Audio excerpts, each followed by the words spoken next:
Bonsoir à toutes et à tous, ravi de vous retrouver sur 8 Mont-Blanc. Il est 18 h, bienvenue dans cette édition du journal de la rédaction. Nous sommes le mercredi 31 mars 2021, au sommaire ce soir. On pourrait savoir demain, 1er avril, si les élections départementales et régionales auront bien lieu en juin prochain. En attendant, la campagne électorale est bel et bien lancée. Jean-Baptiste Beau, le chef de file départemental de la liste socialiste menée par Najat Vallaud-Belkacem, était à Annecy ce mardi. Nous avons suivi son déplacement. Et puis direction Péonex, toujours en Haute-Savoie, pour découvrir le H3 Bike. Ce vélo à assistance électrique intelligent est le fruit de la collaboration de plusieurs entreprises savoyardes. Un projet rendu possible grâce au soutien de la région Aura dans le cadre du plan France Relance. Les élections départementales et régionales sont pour le moment prévues les 13 et 20 juin prochains. En attendant de savoir si le gouvernement valide ces dates au vu de la situation sanitaire, la campagne électorale, elle, a bel et bien démarré. Jean-Baptiste Beau, le chef de file départemental de la Haute-Savoie de la liste socialiste de Najat Vallaud-Belkacem, était à Annecy ce mardi pour une visite placée sous le signe de l'innovation. C'est un reportage de Marie Schneider. C'est le premier déplacement du chef de file pour les élections régionales et départementales. Jean-Baptiste Beau représente la liste L'Alternative conduite par Najat Vallaud-Belkacem pour la Haute-Savoie. Il visite l'écoquartier de Cran-Gevrier, un exemple de transformation dont il souhaite s'inspirer pour leur programme. On est ici dans un ancien site industriel où un écoquartier a été construit, avec aussi une dimension sociale, puisque une partie des logements de cet écoquartier sont des logements sociaux, avec aussi un accès facilité à la propriété, puis évidemment des logements avec des économies d'énergie et toutes les normes modernes et qui donnent aussi une très bonne qualité de vie aux habitants. À 2 pas, direction les anciennes papeteries devenues le pôle image d'Annecy en 2015. Le bâtiment abrite désormais une pépinière d'entreprise où travaillent 300 salariés. Elle accueille aussi une antenne de l'école des Gobelins pour un parcours unique en France. Une reconversion industrielle réussie selon lui. Nous, en tout cas, avec Najat Vallaud-Belkacem, ce que l'on souhaite faire, c'est vraiment qu'on ait une région qui réponde à ces enjeux à la fois écologiques, à la fois sociaux, mais aussi, évidemment, avec de la création d'emplois, avec de l'innovation. C'est vrai qu'ici, c'est une ville qui avait évidemment un fort caractère industriel. Et quand on voit ce lieu, puisqu'avant, ici, c'est la salle des machines, hein, qui a été reconverti en un pôle image, on passe du papier au numérique, c'est vraiment un symbole très fort.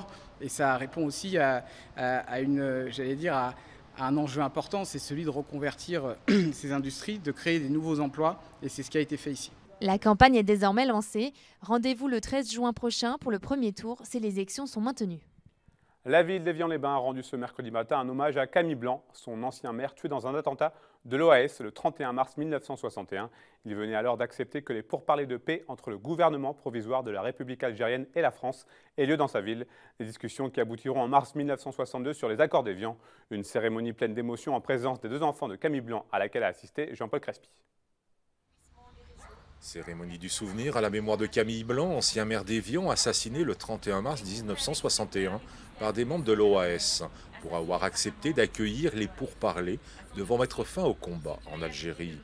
Ancien résistant, maire socialiste et SFIO, président de la commission administrative de 1945 à 1961, pacifiste convaincu, il n'aura pas eu le temps de participer à l'organisation de la première conférence pour la paix d'Évian.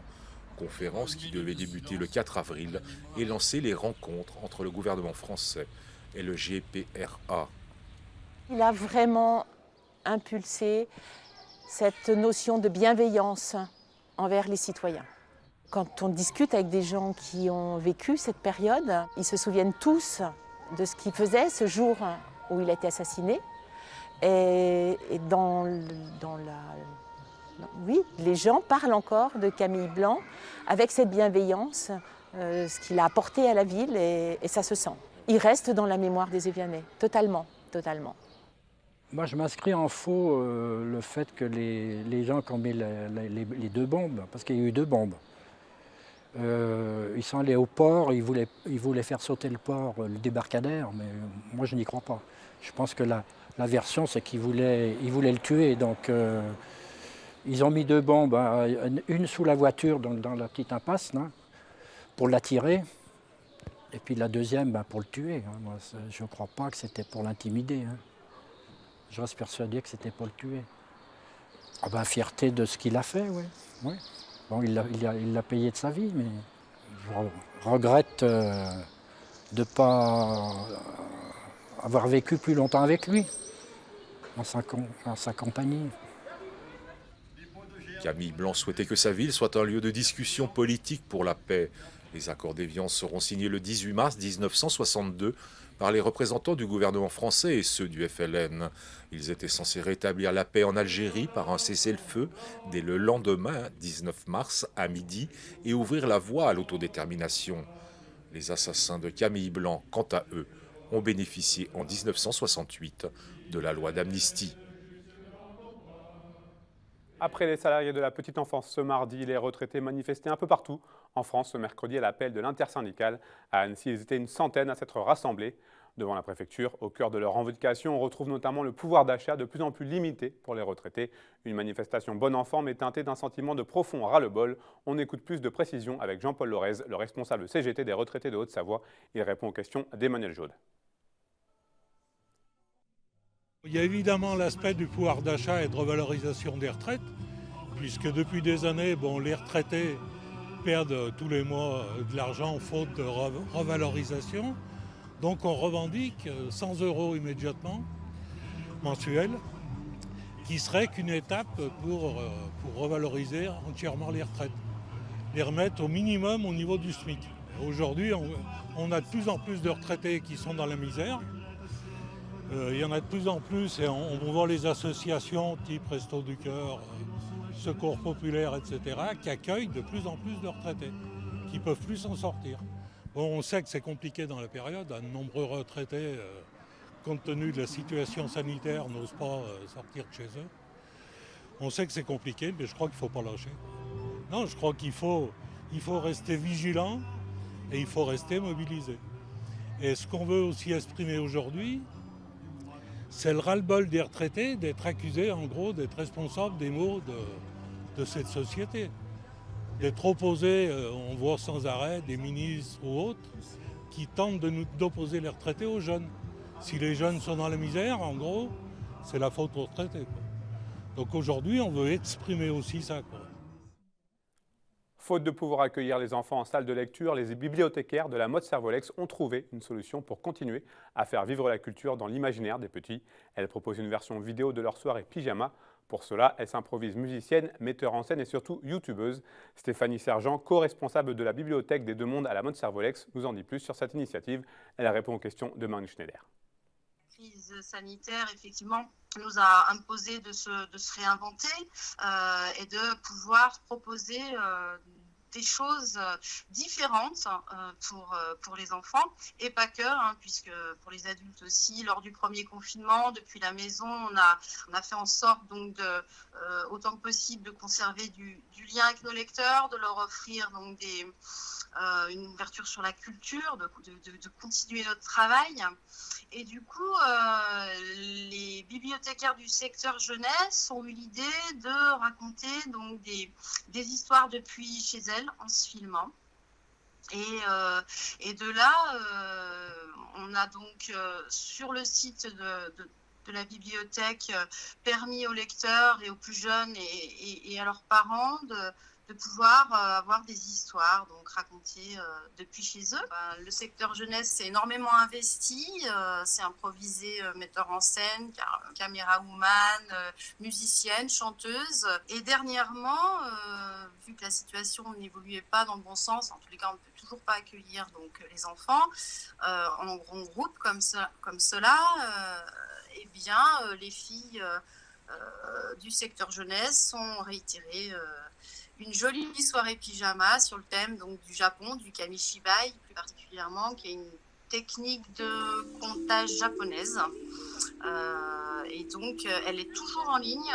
Elle est en ligne jusqu'à la fin des vacances scolaires d'avril.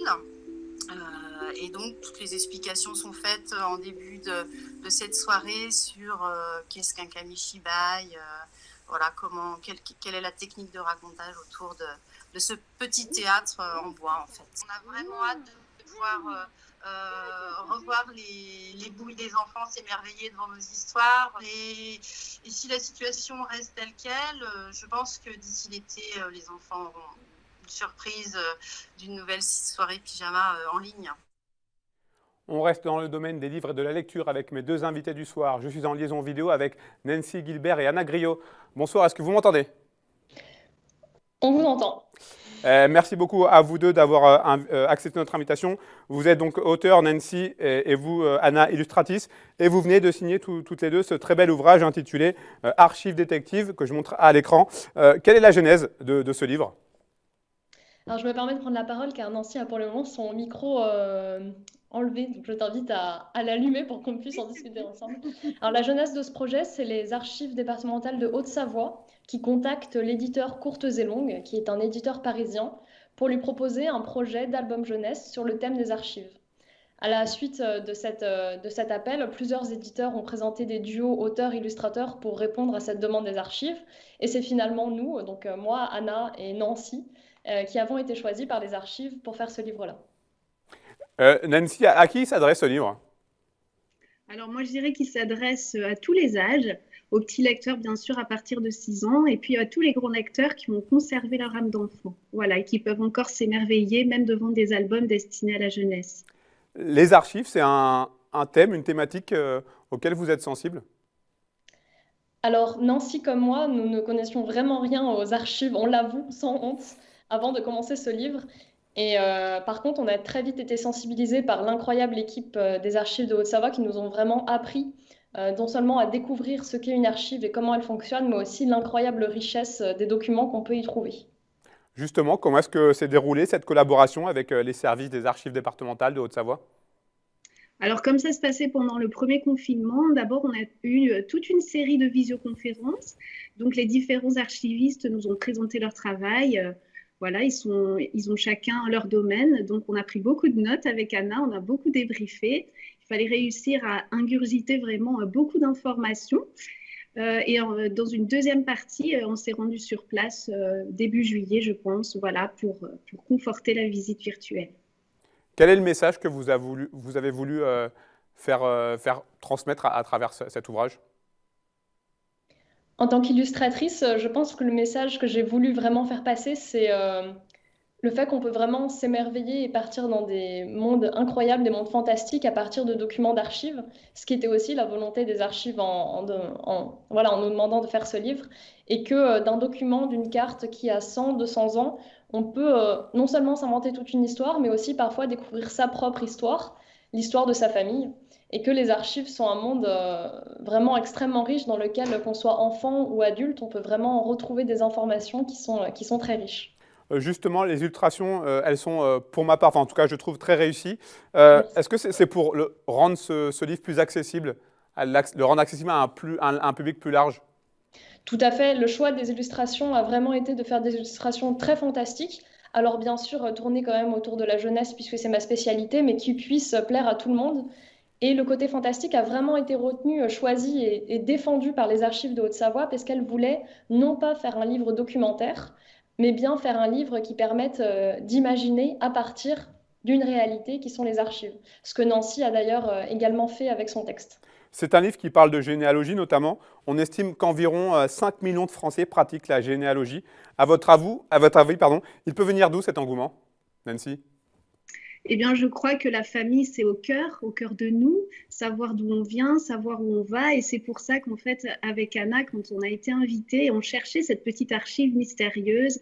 On se demandait ce que l'enfant dans l'album allait découvrir. Et quand on a vu les blasons que le service des archives avait sortis dans la salle, on a eu le déclic toutes les deux. Et on s'est dit, voilà, c'est ça qu'elle vient chercher au-delà de tous les documents qu'on pourrait imaginer. C'est sa famille. Ce qu'elle est, ce qu'il représente. Et du coup, ce magnifique arbre généalogique dessiné par Anna nous sert aussi de tremplin pour faire des activités avec les enfants en classe. La transmission, le souvenir, à quel point c'est important pour vous? Bien, je crois que quand on fait un livre jeunesse, on a toujours de toute façon l'idée de cette transmission, non seulement parce qu'un livre, ça va rester. On espère qu'il va circuler, qu'on le retrouvera dans des chambres d'enfants dans 5, 10 ou 15 ans. Et puis, pour Nancy et moi, il y a quelque chose de très important aussi, c'est la transmission lors d'ateliers dans les écoles. Et ce livre est un superbe outil de transmission aussi, puisqu'il permet non seulement de parler des archives, mais aussi de nos métiers, et de continuer dans les mois ou même dans les années qui suivront à vraiment parler de ces sujets-là. Est-ce que ça vous a donné envie de continuer à travailler toutes les deux? Alors oui, c'est notre 3e duo et on en a un 4e en préparation. Merci beaucoup en tout cas, mesdemoiselles. Je rappelle votre livre, Archives détectives, Nancy Gilbert, Anna Gréau. Merci beaucoup. Merci. Bonne continuation. Ce mardi, nous vous parlions du Vitalis Electro, un avion 100% électrique. Et bien ce soir, direction Payonnex en Haute-Savoie, où se monte un projet de pointe. Il s'agit du H3 Bike, un concept de vélo à assistance électrique intelligent. Il est proposé par un consortium d'industries haut-savoyardes qui met en commun leurs compétences en aéronautique et en mécanique. Cette innovation a vu le jour grâce au soutien de la région Auvergne-Rhône-Alpes dans le cadre du plan France Relance. L'entreprise Savoie International et les groupes Precartis et M2O ont reçu 400 000 € pour mettre en route le projet. Les précisions dans ce reportage signé Marine Schneider. Derrière cette pièce de prototype se cache bien un vélo électrique. Construit par un consortium d'entreprises locales, le projet H3 Bike réunit les savoir-faire haut-savoyards sur la production d'un 2 roues ultra performant. Ce qu'on vit, c'est environ 80 km, vous voyez, avant de faire un rechargement. Donc c'est bien supérieur à ce que l'on peut avoir actuellement, avec une utilisation, on va dire, pas de type tout-terrain VTT, mais plutôt voilà, pour se déplacer, si vous voulez aller prendre le tramway à Annemasse, aller sur Annecy, ça serait possible. Depuis moins d'1 an, ce sont 6 entreprises locales qui planchent sur ce projet. Ils robotisent au maximum les pièces, comme sa batterie intelligente ou sa boîte de vitesse automatique. L'objectif, concentrer l'attention du cycliste sur sa sécurité et non sur la mécanique du vélo. Cette boîte permet aux cyclistes de pouvoir circuler sans se soucier des difficultés que rencontre un cycliste habituellement, c'est-à-dire freiner, changer les rapports à la vue d'un feu, d'un stop, etc. Avec 80 km d'autonomie et 1000 mètres de dénivelé possible, le vélo d'H3 Bike propose une solution adaptée au relief haut-savoyard. Son assistance électrique ne dépassera la norme de 25 km/h. Pour le reste, il faudra pédaler ou bien attendre une mise au point du vélo à d'autres usages. Ça pourrait être plus sportif, ça pourrait être plus professionnel quand il faut transporter de la marchandise, des matériaux. Nos briques de transmission, de propulsion et de contrôle-commande pourront s'adapter et sont conçues pour être adaptées sur ces différents usages. H3 Bike compte produire 2000 à 3000 vélos par mois. Ils seront commercialisés d'ici le printemps 2022. Un nouveau report d'événements à vous signaler. Les organisateurs de l'Alpsman, le triathlon XXL autour du lac d'Annecy, ont annoncé que l'édition 2021 n'aurait pas lieu aux dates initiales les 5 et 6 juin prochains. Cela concerne les 4 courses au programme. Une décision motivée bien évidemment par le contexte sanitaire et les nombreuses restrictions de rassemblement. Une nouvelle date a d'ores et déjà été fixée. Il s'agit du week-end du 25 et 26 septembre. C'est la fin de cette édition. Merci à vous pour votre fidélité à l'information sur 8 Mont Blanc. Merci à toute l'équipe. Après la météo de Thierry Paume, Panorama depuis l'hippodrome d'Aix-les-Bains pour parler du sport face à la Covid-19. Je serai en compagnie de représentants du club Alliance Judo Revard. On se retrouve jeudi pour un nouveau journal. Prenez soin de vous, passez une très belle soirée. On se quitte avec des images de la nouvelle vidéo de Victor Davier, Apollo 21. Le snowboarder backcountry a eu rendez-vous avec la Lune à Tignes et cela donne de très belles images. The Eagle has landed.